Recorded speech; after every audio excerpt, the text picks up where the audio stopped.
Saludos amigos, saludos, muchas gracias por estar con nosotros. Son ustedes muy amables en darnos esa oportunidad de llegar a sus hogares en esta peña de la democracia que es el programa Tiempo Medido, que llegamos a ustedes a través de Teleradio América, para todo el mundo.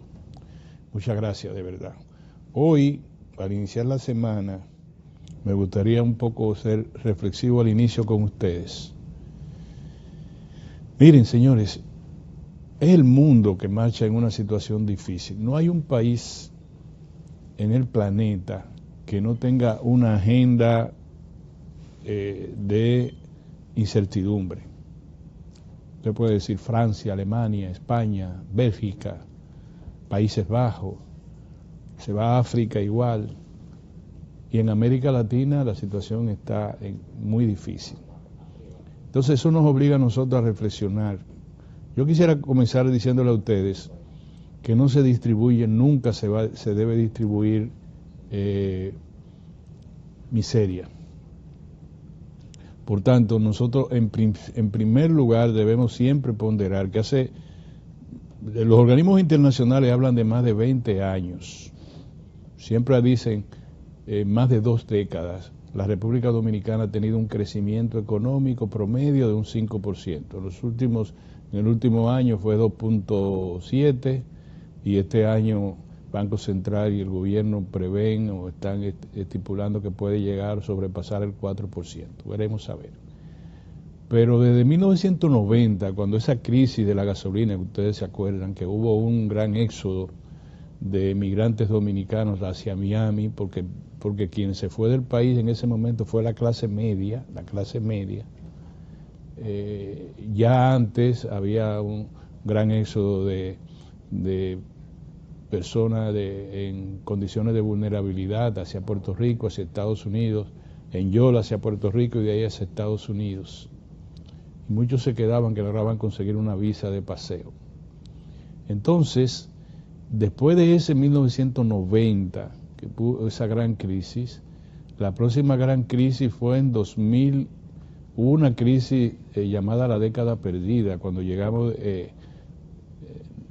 una crisis anterior, que no es esa que yo me refiero a la crisis del 2008, para poner, que aún en esa crisis, que fue la crisis inmobiliaria en los Estados Unidos, que generó en una crisis financiera a nivel global, la República Dominicana tuvo un crecimiento de un 3%. En el año 2000 al 2004 se produjo la crisis, 2002 al 2004 se produjo la crisis bancaria y la economía dominicana tuvo un crecimiento negativo de menos 2%.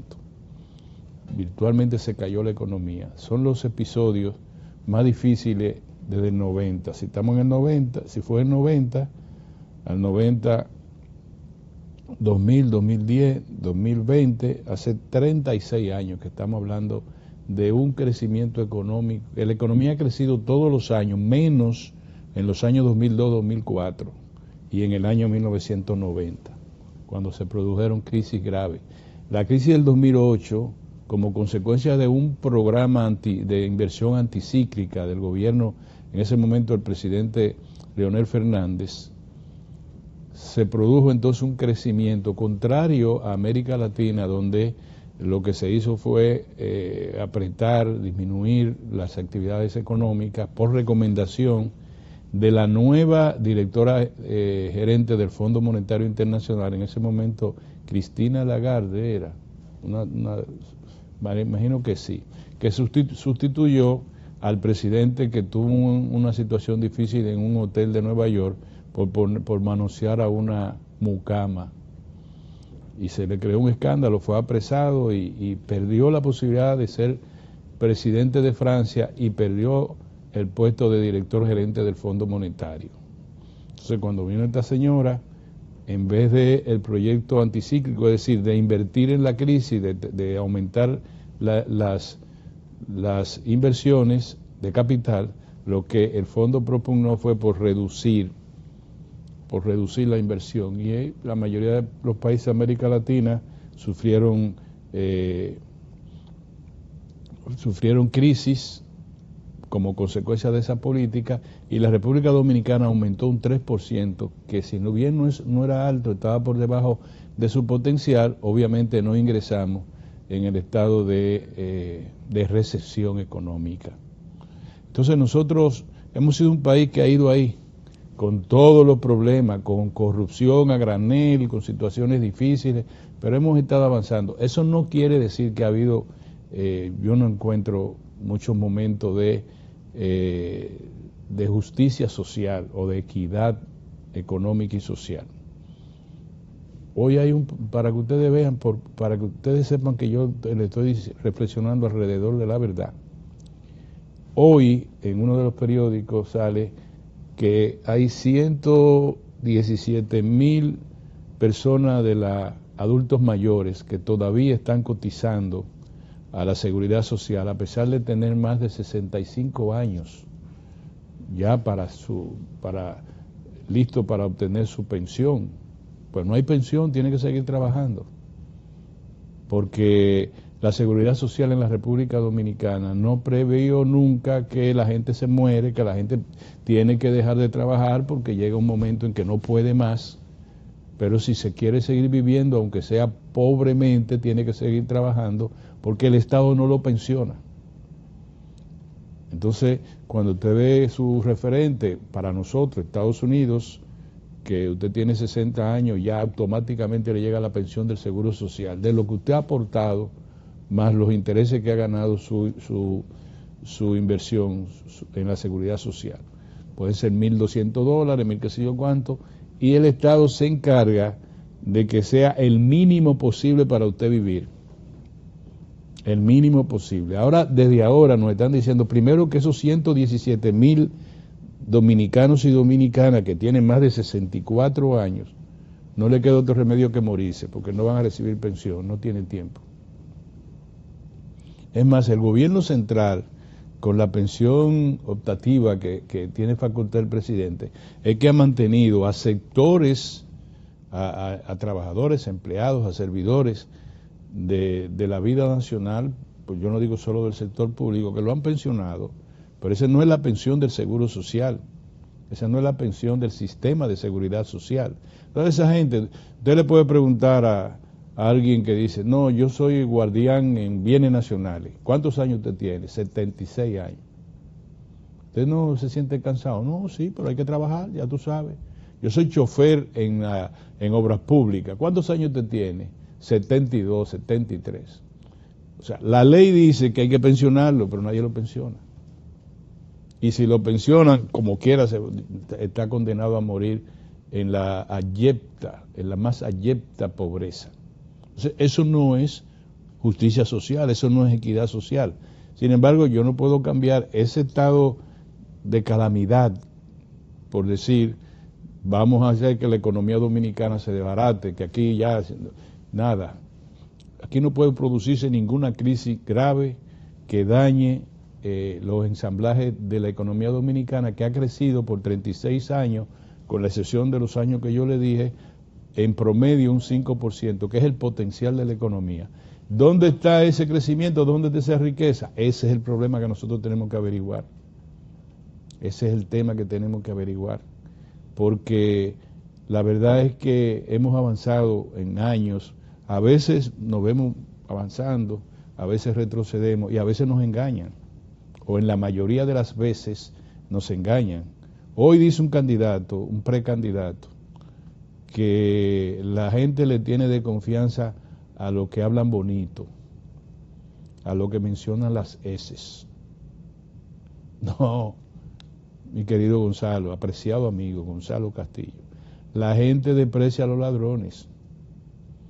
Y gracias a Dios que Gonzalo Castillo es un candidato idóneo, porque un tribunal le dijo que no ha cometido los hechos que se le imputan, un tribunal de lo preliminar, aunque apeló el Ministerio Público, eso es parte del gaje del oficio en el orden penal. Pero yo sí quiero llamarle la atención, y se la llamo hoy, para que sepa que la gente no le cae mal lo que hablan bonito, le cae mal los delincuentes. Eso es importante que lo sepa, para que como va a empezar y en el camino nos vamos a ver y vamos a estar, yo como comunicador, él como precandidato, casi candidato del Partido de la Liberación Dominicana. No vamos a decirle desde ahora, ay sí, la gente, vamos a hablar sin la S, porque a la gente le cae mal a lo que hablan bonito. No, no, Gonzalo, no. Es bueno desde ahora decírselo. No, Gonzalo, no. Que no, tú no puedas o no quieras participar, yo digo tú porque Gonzalo lo conozco, usted, vamos a decirle usted.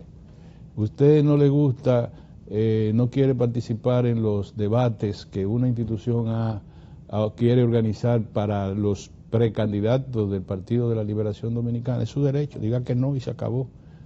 Diga que no. Ahora, no diga que es porque a la gente no le gusta lo que hablan bonito. Yo no sé si uno habla bonito o habla feo, o lo que hablan con las eses. Es una vaina que le digan a uno, fíjese que le estoy hablando en mi lenguaje barrial. Es una vaina que le digan a uno, no mencione la S porque la gente va a creer que tú eres un vagabundo. No, no, no. Es decir, eso no se puede decir que sí, no, así no. Al contrario, en las escuelas, en la escuela, perdón, ahora yo voy a mencionar muchas S, en la escuela nos dicen que hablemos bien, que pronunciemos bien el idioma. Muchos no lo pronuncian bien, ¿y qué pasa? No son delincuentes por eso tampoco. O sea, el que habla mal no es un delincuente, el que habla bien no es un delincuente. Delincuente es el delincuente. Uno lo que tiene que decir es, yo no soy delincuente. Ya.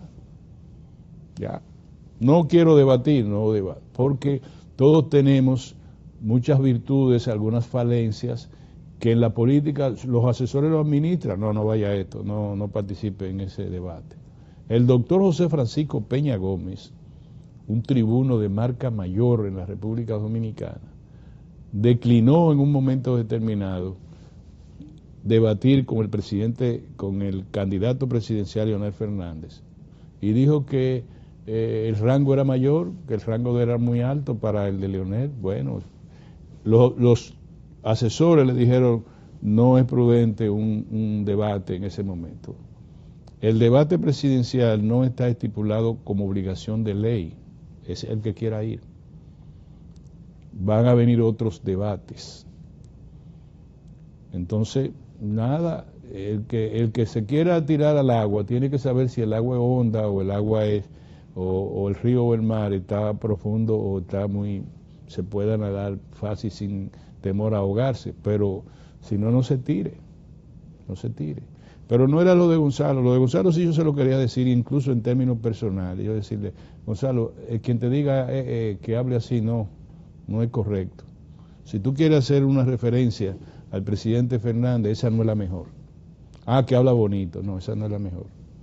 No te lleves de eso. Porque el presidente del Partido de la Liberación Dominicana, Danilo Medina, no habla mal.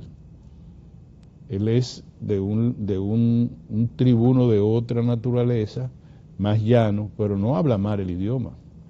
Entonces no es eso, porque si tú dices que el que menciona las S, el presidente Danilo Medina también menciona las S en su lenguaje, en su forma de expresarse, que no es mala, que no agrede la gramática. Entonces no le diga nada más que el otro que habla bonito y pronuncia las S. Todos los locutores serían delincuentes porque están obligados a pronunciar de manera correcta el idioma. Eso no tiene nada que ver. Pero ese no es el tema que yo quiero plantear.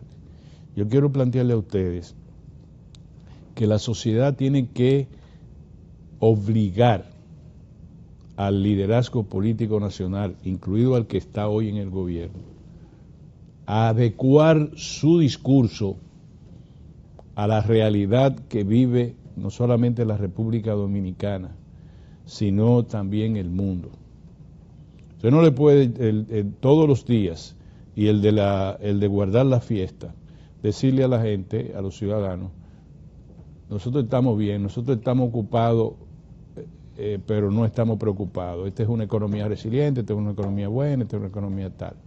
Nosotros tenemos que decirle a la gente, cada vez que entendamos que hay una situación difícil, miren señores, estamos bregando con tal cosa en la economía, y la manera que le estamos buscando la vuelta es de esta y de la otra. No lo tienen que decir las agencias que están a cargo de áreas de la economía. Por ejemplo, el Banco Central y la Junta Monetaria, porque eso se pronuncian por resoluciones.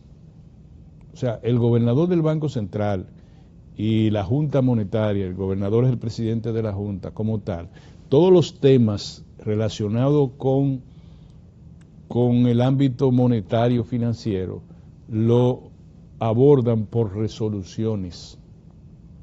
Es como si fuera un orden judicial, pero en ese ámbito.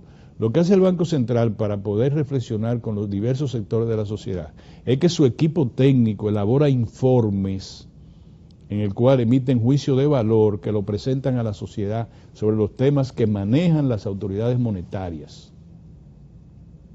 La superintendencia de bancos tampoco emite opiniones, se pronuncia por resoluciones que son muy delicadas cada una de ellas cuando se refieren al sector de intermediación financiera, que son donde ellos rigen. La superintendencia de valores, por ejemplo, y hasta la superintendencia de pensiones, pero los grandes, los elementos, ¿quién maneja a la banca? A las asociaciones mutualistas. Por un lado la regula el Banco Central y por otro lado también la fiscaliza la superintendencia de bancos. Entonces, no puede usted, al superintendente de banco, oírlo decir, miren, porque tal banco está muy mal, yo creo que ese se va a quebrar, que sé yo cuánto. No puede decir eso. Una vez pase la situación, hay documentaciones oficiales que, como trabaja ese organismo, que primero establece medidas precautorias para evitar que los bancos entren en crisis. Segundo, medidas sancionadoras, lo tiene, porque todo está escrito. Entonces la economía, quien tiene que reflexionar sobre la economía, es el Poder Ejecutivo. Y yo le digo una cosa a ustedes, señores, como yo estoy viendo la situación en el ámbito del Congreso de la República, a mí me preocupa, me preocupa. Eso que estamos viendo, que a las 12 de la noche ya se ha convocado para otro día a las 3 de la tarde, que todo el mundo, instituciones de gran relieve para la economía y social, como por ejemplo el CONET, Consejo Nacional de la Empresa Privada, como por ejemplo el Colegio Médico, como por ejemplo el Colegio de Abogados, el Colegio de Periodistas, asociaciones, etcétera, van al Congreso de la República porque abrieron una ventana, díganme todo lo que ustedes quieren del Código Penal, y le presentan. Y hay 93 propuestas de modificación o arreglo de los distintos artículos de la ley. Y de repente dicen, no, hoy lunes nosotros vamos a terminar eso y se va a ir al Senado. Ustedes conocieron 93 tipos de propuestas de modificación.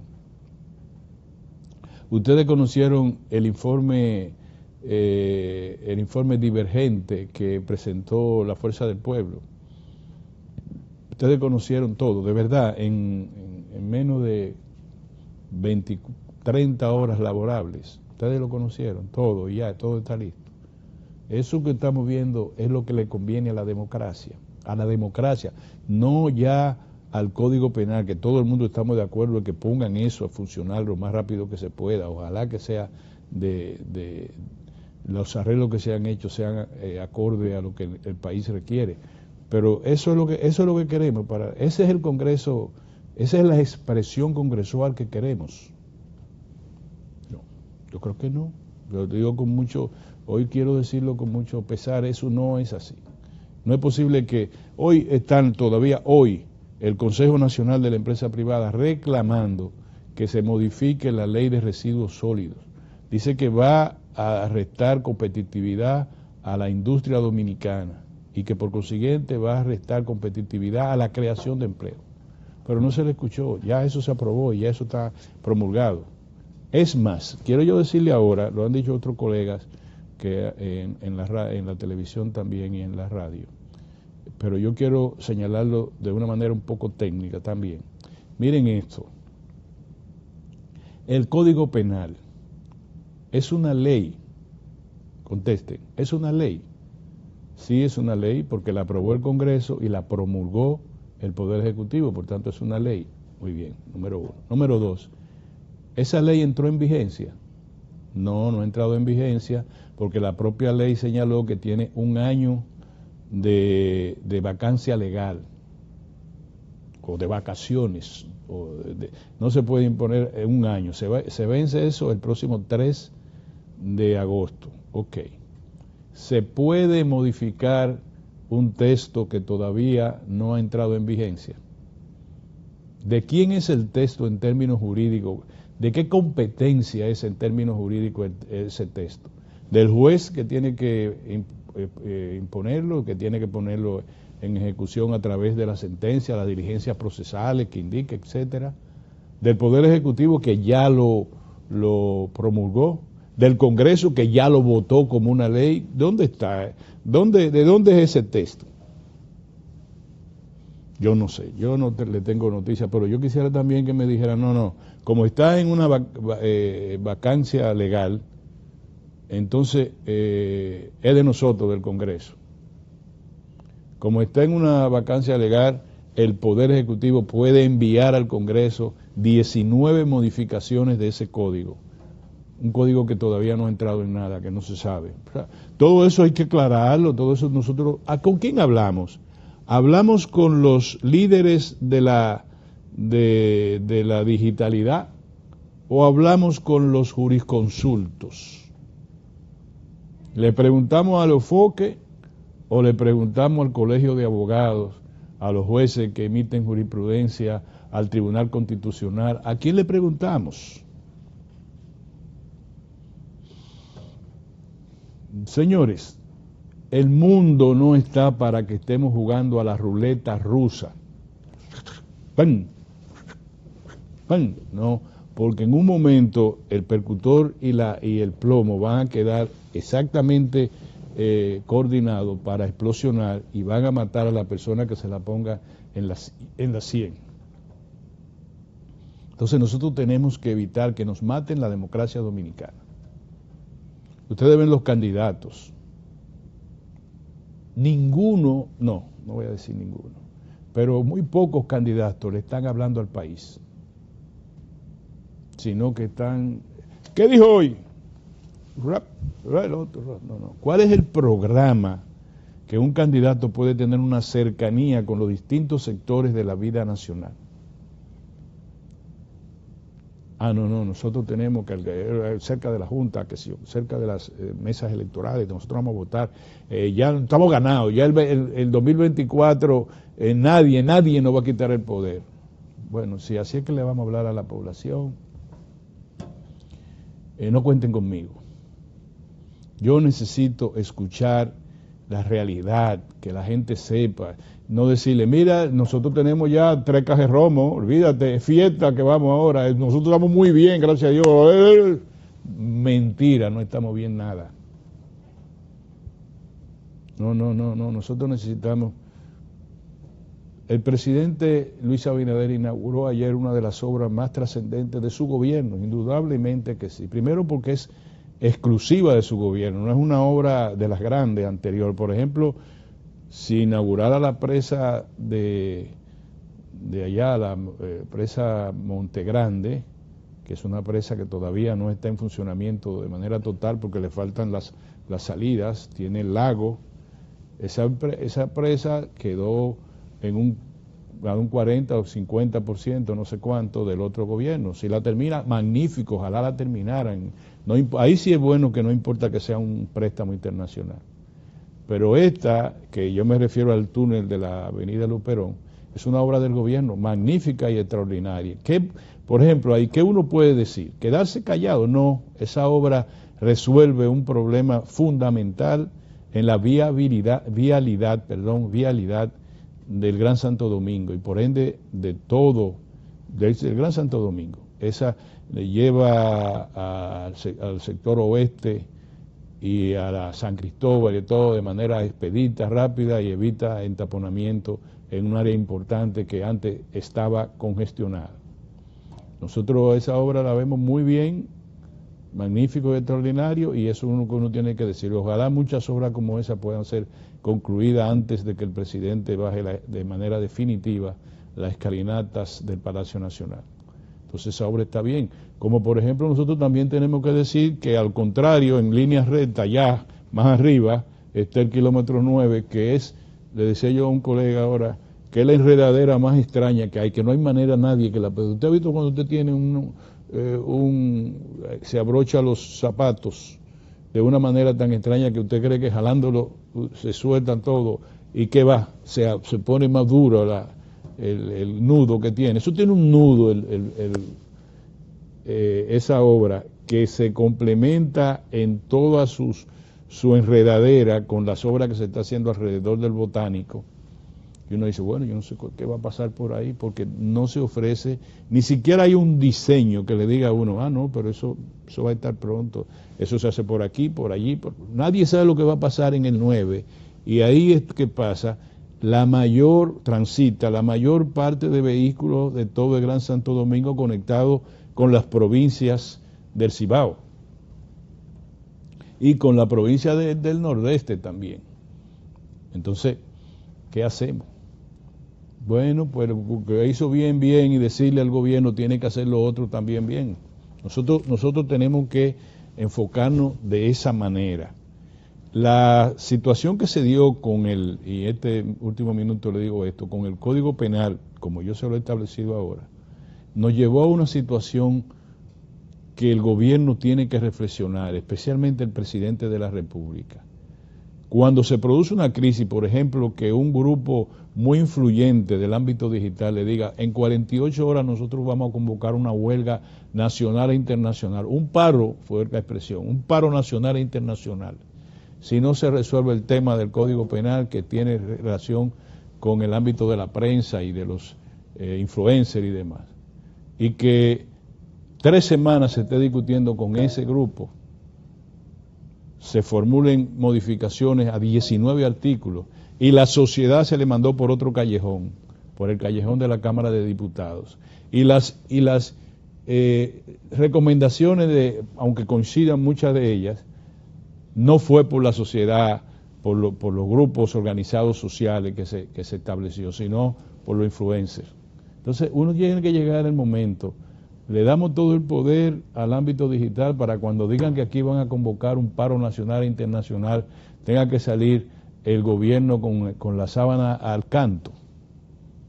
O seguimos entendiendo que los grupos de intereses de presión están determinados por la sociedad, lo mismo que los influencers y los empresarios de esa área y lo que sé yo, cómo se maneja eso, que deben tener una posición también entre los grupos de presión de la sociedad, pero no deben liderar los grupos de presión de la sociedad, sobre todo en un tema que indudablemente era un tema de naturaleza muy específica que corresponde a los jurisconsultos tratar y a la sociedad señalar que lo arreglen porque le afecta.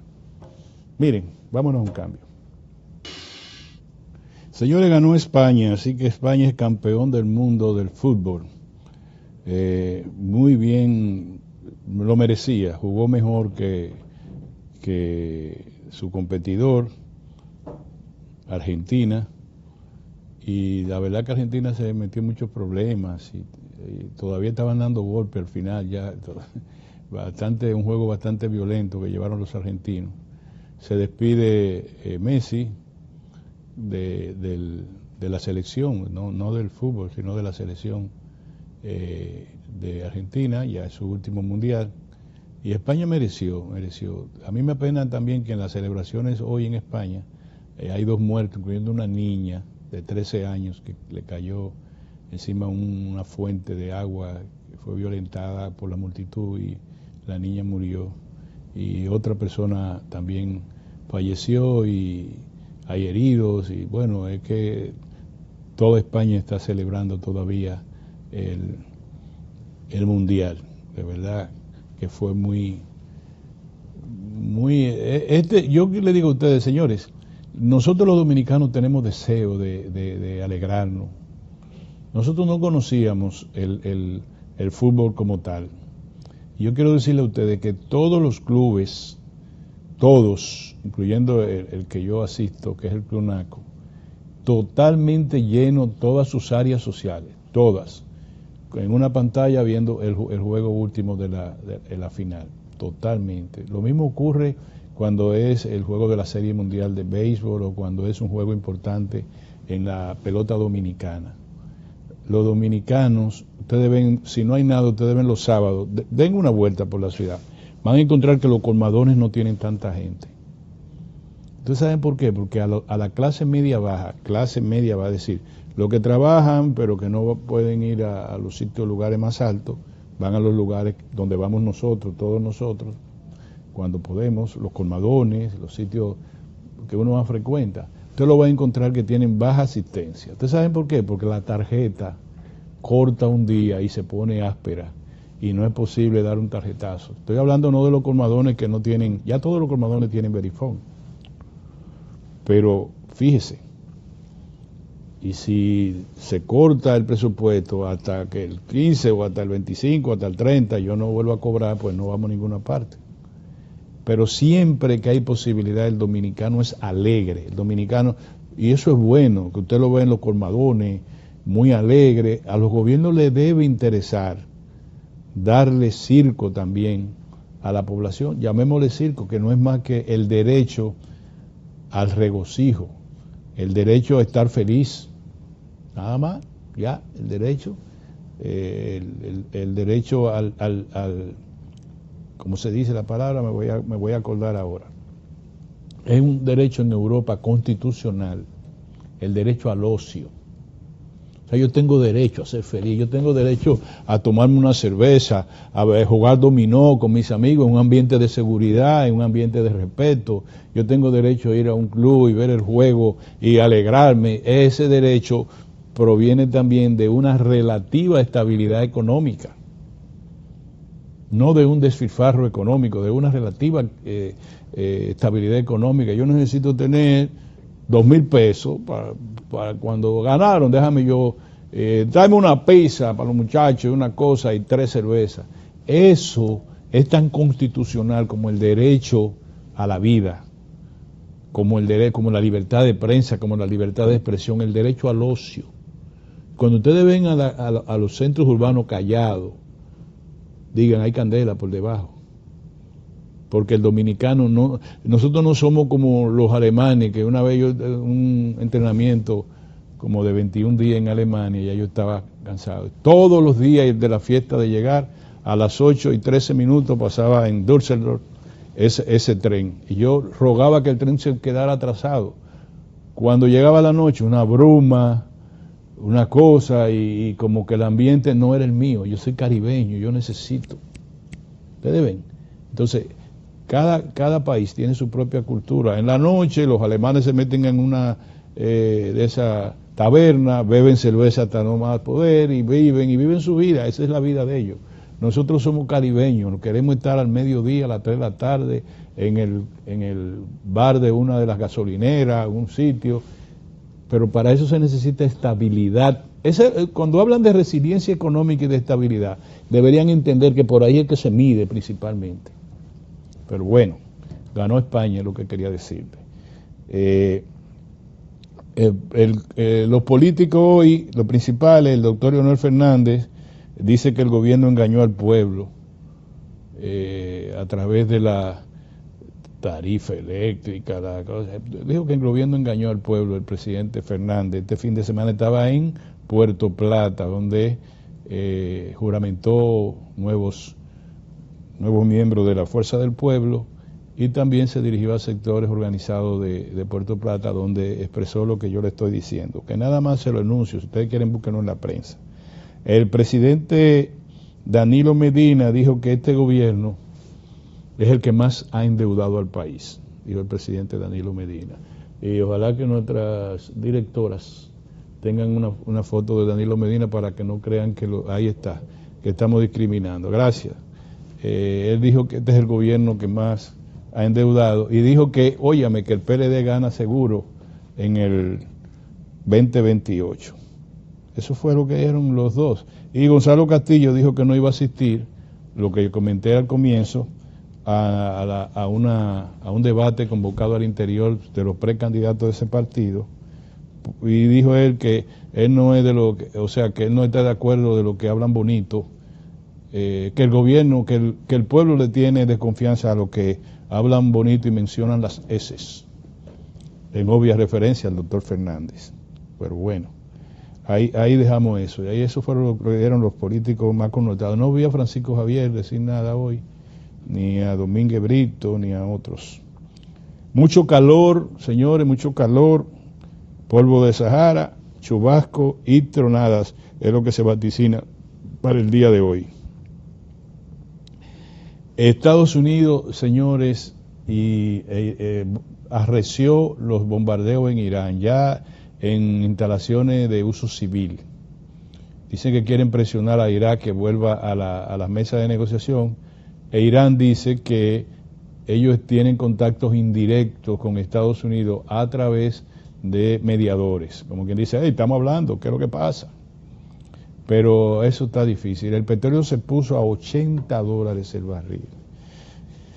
Yo sí estoy preocupado. A mí nadie tiene que decirme otra cosa. Eso de que estamos ocupados y no preocupados, no. Yo no estoy ocupado y estoy preocupado.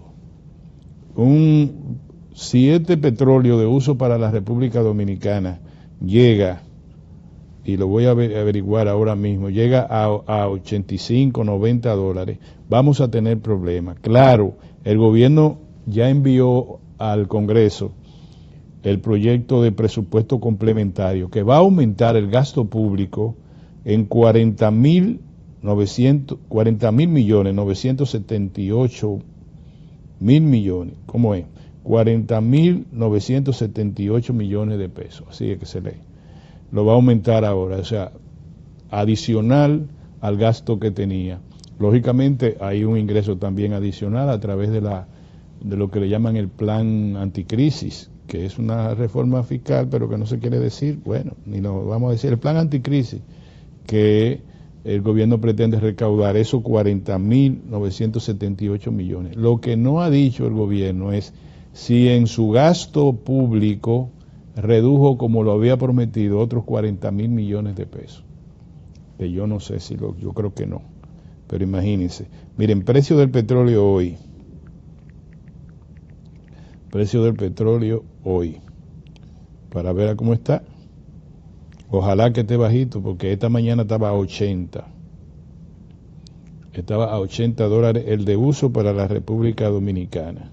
Hoy lunes, el petróleo está caro por el conflicto de Estados Unidos con Irán. El que nosotros vamos a usar, el WTI, el de Texas, está a $82 con 15 centavos de dólar el barril. Está hoy. Y el Brent está a 88.28 el barril.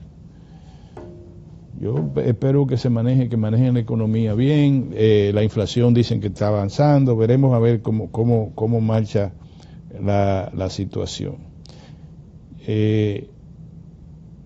Inauguraron, como le dije, ya el túnel de la plaza. En el gobierno, ya ustedes saben cuántos dominicanos viven en el exterior, más de 3 millones, ¿verdad?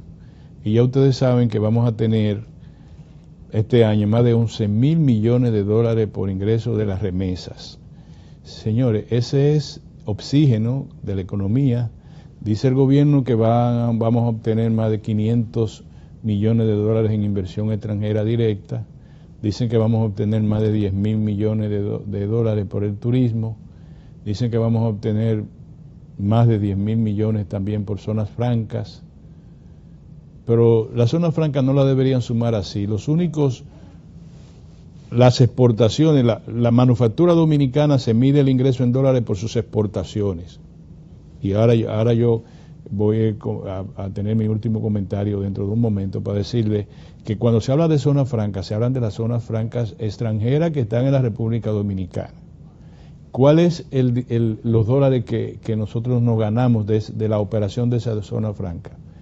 Cuando ellos pagan los salarios de 200.000 trabajadores que están en zona franca, tienen que convertir dólares a pesos en el mercado local y esos dólares nos quedamos nosotros.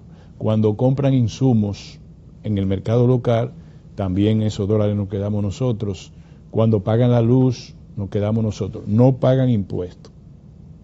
Entonces nosotros lo que ganamos es lo que dejan aquí en dólares, porque sus beneficios se los llevan. Ahora, la manufactura local, algunas de ellas también en parques industriales, sí se mide por las exportaciones. Entonces nosotros tenemos unos ingresos que es una economía abierta de momento. Entonces nosotros exportamos tabaco, exportamos cacao, exportamos muchos productos locales, principalmente a Haití, a Estados Unidos exportamos, o sea, a Europa. Y esos son los ingresos de lo que se habla. Dicen que podría llegar, yo le dije que eran 43 mil millones de dólares al año que ingresan a la economía, que podrían llegar a 50 mil, veremos a ver. Entonces nos dicen que hay una economía resiliente. Entonces vamos a hacer de esta economía también muy juiciosa. Si el gobierno redujera el gasto corriente, todavía la economía pudiera respirar mejor. Pero hay un problema. El gobierno tiene 780 mil trabajadores en la administración pública. Si vota siquiera el 10%, aquí se arma un lío. Lo que están ingresando más. Ahora, si nosotros lográramos que la economía de verdad creciera de manera armoniosa, lo que se haría es que se traslada a todos esos empleados desde la administración pública hacia el sector privado. Pero si usted le pone una ley al sector privado que la administración de la basura cae en forma estrepitosa con unos aportes tributarios del sector privado, lo está limitando a generar empleos. Ahora usted dirá, bueno, la basura algo hay que hacer. Sí, pero tenemos que ser juiciosos, eso es todo. Ahora yo voy con el comentario final. El Departamento de Agricultura de los Estados Unidos acaba de suspender las exportaciones dominicanas de mango hacia ese mercado, hacia el mercado estadounidense. Eso significa nosotros exportamos mango, las exportaciones de mango para todo el mundo, dominicana, representan en términos absolutos 50 millones de dólares, de los cuales vamos a dejar de percibir 14 millones de dólares. ¿Ustedes saben qué fue lo que pasó? Descuido del Ministerio de Agricultura, de su Departamento de Sanidad Vegetal. Resulta que desde hace tiempo la unidad que tiene que ver con eso, el Departamento de Agricultura de los Estados Unidos, le estaban diciendo, ustedes tienen que supervisar las trampas que se colocan en las fincas para disminuir el impacto de la mosca blanca son varias plagas que afectan al mango, pero esa era la fundamental que requería Estados Unidos que se controlara. Tenía que estar, creo que un 5% o menos sus efectos sobre las plantaciones. Resulta que cuando vinieron los inspectores estaba mucho más de ahí. Vamos a decirlo de una manera, estaban abandonados, nadie en Sanidad Vegetal le importó un carajo las fincas de mango, supervisarla, ¿verdad? Pero también los grandes productores.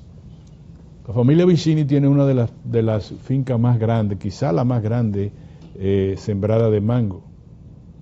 Pasó eso ahí, no encontraron los inspectores cuando fueron el saneamiento, la inocuidad adecuada, la solicitada, la sugerida por el protocolo sanitario de los Estados Unidos.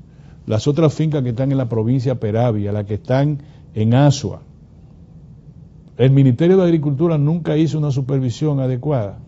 Bueno, el Ministerio de Agricultura lo que hizo ahora fue que cambió a todo el mundo en el Departamento de Sanidad. Pero nadie se cargaba de eso, y los productores no se daban cuenta que la mosca blanca estaba afectando los cultivos del mango. Bueno, lo que dice Agricultura ahora, no, ya se había recolectado el 70% o el 80% de todos los mangos, o sea que no fue nada más eso es un 10%. Dijo que era el 80%, que nada más afectó un 10% las exportaciones. Pero miren, cuando Estados Unidos impone una veda a exportaciones de productos primarios, como los vegetales, como las carnes, Dura muchos años en retornarlo, porque ahí sí es verdad que hasta que no encuentre que la última mosquita de esta se hundió, no retorna nada. Si no, dígame cuánto tuvo la veda a la carne, a los cortes específicos de carne producida en la República Dominicana. Más de 20 años. Ah, que no, eso no es nada, señores, no. Qué vaina. ¿Cómo es que usted le va a dar un discurso a los productores de mango diciéndole que 14 millones de pesos que van a dejar de percibir este año no es nada? No es verdad que van a pasar los contenedores que estén ahí, las aduanas de los Estados Unidos, porque ya hay un anuncio formal del Ministerio de Agricultura, de la Secretaría de Agricultura de Estados Unidos, que dice que no pueden ingresar mangos dominicanos. El mango vanilejo, creo yo, y no voy a especular mucho, no ingresa a los Estados Unidos, porque los mangos que ingresan son aquellos grandes que hay que hervirlo. Y si es un mango vanilejo, se arruga. El mango vanilejo no, el mango vanilejo se exporta a Europa. Ahora, se ha causado un daño reputacional a la producción de mangos en la República Dominicana. Ahorita vienen los europeos que son más celosos en la inocuidad de los productos que ingresan a su mercado, que van a decir, no, ahora nosotros de la mosquita de qué sé yo cuánto y es de la cosa, como ha pasado, por ejemplo, con las exportaciones de bananos, que ha tenido algunos inconvenientes fitosanitarios. Miren, de manera que ya en este minuto que me queda, la Secretaría tiene que desmantelar entero todo el departamento que tiene que ver con sanidad vegetal. Y el secretario hablarle fino al presidente, se convoque al ministro de Obras Públicas, fino, para que le diga, eso viene de atrás, de su gestión, el reciente, el ministro de Obras Públicas, de Agricultura. Pero eso hay que decirle al presidente, presénteme un informe. ¿Por qué esto? ¿Por qué lo otro? Eso no puede ser así. Ah, no, ya nosotros habíamos tumbado todos los mangos, ya todo estaba muy bien, ya, nada más el 10%. Señor, así que usted va a tratar un tema de relación de exportaciones al mercado más grande que nosotros tenemos, al mercado de Estados Unidos. ¿Ustedes creen que están exportando a Haití? Eso se llama irresponsabilidad, eso se llama inobservancia de protocolos que son vitales. Ahora yo pregunto, y quisiera decirle al presidente que interrogue a los funcionarios del Departamento de Sanidad Vegetal y de Fitosanitario en sentido general, ¿qué estará pasando? ¿Cuántos macos y cacatas estarán ingresando por la frontera con Haití por falta de adecuada fiscalización de eso en la República Dominicana? Señores, muchas gracias. Yo siempre agradezco que ustedes se queden conmigo porque yo sé que este es un programa que es sobreviviente de lo que una vez, no falta mucho para que ustedes digan, aquí había programas muy de esta manera, ya no es la vaina de que los influencers, qué sé yo, que aquí había programas que se reflexionaba. Pero bueno, gracias. Nos vemos mañana en el programa De Padre a Hija, que es un programa que ha calado bien con Kirsis Mejía y yo que soy su papá. Mañana a esta misma hora. Nos vemos, señores.